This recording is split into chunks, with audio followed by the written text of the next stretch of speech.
आज नगरपालिकेची पहिली सर्वसाधारण सभा होती, ज्यामध्ये स्वीकृत नगरसेवकांची निवड पार पडली. नेमकी प्रक्रिया कशी होती आणि कशी पार पडली?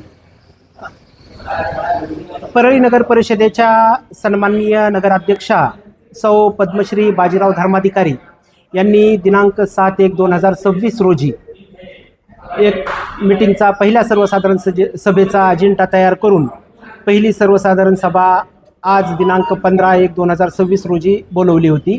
या आजच्या सर्वसाधारण सभेमध्ये 2 विषय होते. पहिला विषय होता उपाध्यक्षांची निवड आणि दुसरा होता स्वीकृत सदस्याची घोषणा. याच्यामध्ये उपाध्यक्षाच्या निवडीसाठी सकाळी 11 वाजल्यापासून मुख्याधिकारी यांच्याकडं फॉर्म भरायची वेळ होती. विहित मुदतीमध्ये फक्त एकच नामनिर्देशनपत्र उपाध्यक्षपदासाठी आलं, पठाण खैसर राजा खान यांचं. त्यानंतर त्याची तपासणी केली, ते वैध ठरलं. त्यानंतर त्यांना फॉर्म वापस घेण्यासाठी 15 मिनिटाचा वेळ दिला. त्यांनी फॉर्म वापस घेतलेला नाही, त्यामुळं ते एकमेवच पत्र असल्यामुळं आणि ते वैध ठरल्याने त्यांना परळी नगर परिषदेच्या उपाध्यक्षपदी बिनविरोध निवड त्यांची करण्यात आलेली आहे, अशी घोषणा परळी नगर परिषदेच्या नगराध्यक्षा तथा पीठासीन अधिकारी सौ पद्मश्री बाजीराव धर्माधिकारी यांनी केलेली आहे. दुसरा बैठकीतला विषय होता नामनिर्देशित सदस्यांची निवड. याच्यासाठी कायद्यामधल्या तरतुदी अशा आहेत की निवडून आलेल्या सदस्यांनी माननीय जिल्हाधिकाऱ्यांकडं आपल्या पक्षाचा गट स्थापन करणे, तर विहित वेळेमध्ये माननीय जिल्हाधिकारी बीड यांच्याकडं परळी नगरपालिकेमध्ये निवडून आलेले 35 नगरसेवक व नगराध्यक्ष यांनी 4 गट स्थापन केलेले होते. त्यामध्ये सगळ्यात मोठा गट जो आहे तो राष्ट्रवादी काँग्रेस पार्टी व मित्रपक्ष आघाडी यांनी 24 सदस्यांचा गट स्थापन केल्याबाबत माननीय जिल्हाधिकारी बीड यांच्याकडे सादर केलं. त्यानंतर दुसरा जो गट आहे भारतीय जनता पार्टी यांनी त्यांचे निवडून आलेले 7 आणि अपक्ष 2 असे 9 जणांचा गट स्थापन केला आहे.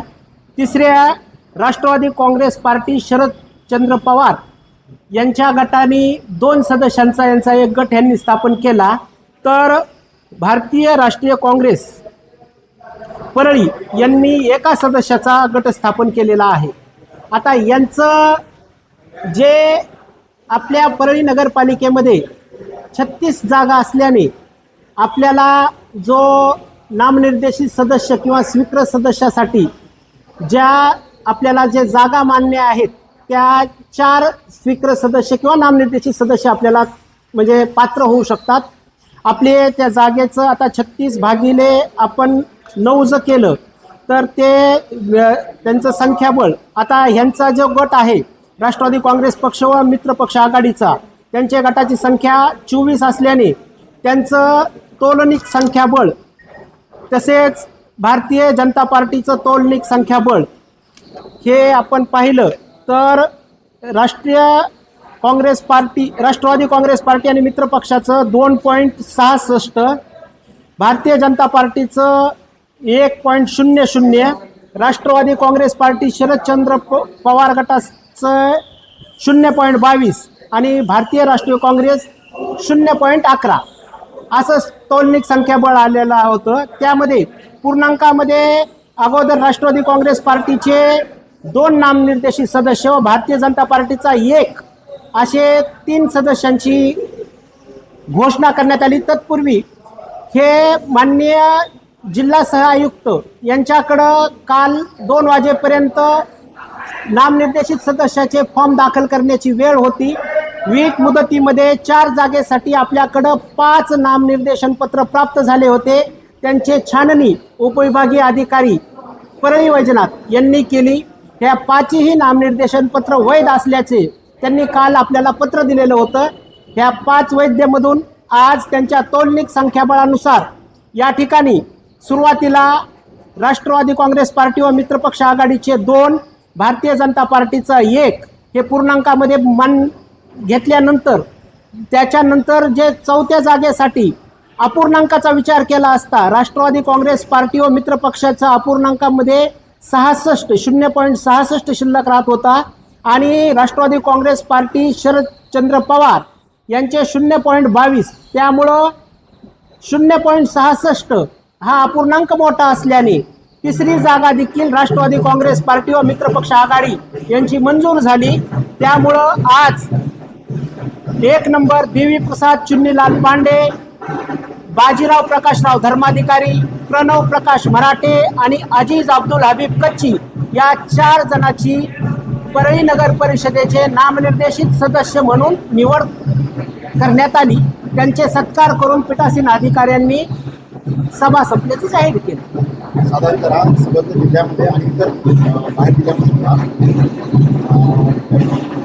या सर्व प्रक्रियेमध्ये मीडियाचा सहभाग असतो. मीडियाची प्रक्रिया चालू असताना मीडिया आम्ही केलं जाते. परंतु आपण पाहायला गेलं तर परिषदेमध्ये अनेक प्रकारची कुठेही आपल्याला पाहायला मिळालं नाही. काही मीडिया नामांकित केलं गेलं किंवा मीडियाचं तिथं काही कुठली हजर होते असं काहीच नव्हतं. आज परळी शहराच्या विकासासंदर्भात कोणताही मुद्दा किंवा अजेंडा नव्हता. आज जो शासनाने निश्चित केलेला प्रोग्राम होता, निवडून आल्यानंतर 25 दिवसाच्या आत गॅजेटमध्ये नाव प्रसिद्ध झाल्याच्या नंतर 25 दिवसाच्या आत पहिली सर्वसाधारण सभा घेणं हे बंधनकारक असल्यानं व त्या पहिल्या सर्वसाधारण सभेमध्ये नामनिर्देशित सदस्याची निवड व उपाध्यक्षाची निवड हे 2च विषय असल्याने त्यामध्ये एखाद्या वेळेस म्हणजे तेच काम असल्यामुळं त्यामुळं बाकीचं समजा यांना मीडियाला पाचारण करण्यात आलेलं नाही. साधारणतः आपण पाहतो की अनेक वेळा उमेदवार एक असेल तर शिकत होते, महिला असेल किती कारवाई करतात असाच प्रकार पुण्यामध्ये काही यापुढं तसा प्रकार होणार नाही. आजच्या बैठकीमध्ये फक्त उमेदवारालाच अलाव केलेलं होतं, उमेदवाराच्या पतीला अलाव केलं आलेलं नाही.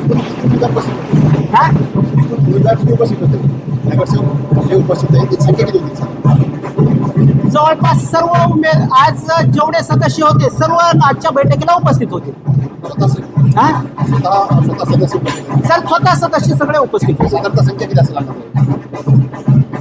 जवळपास आपल्याकडं 35 निवडून आलेले सगळे सदस्य आजच्या बैठकीला उपस्थित होते.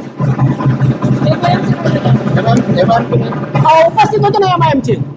कोणत्या गटात आहे? ऐका त्यांच्या गटाचा विषय आज गटाचा विषय काही एक नव्हता.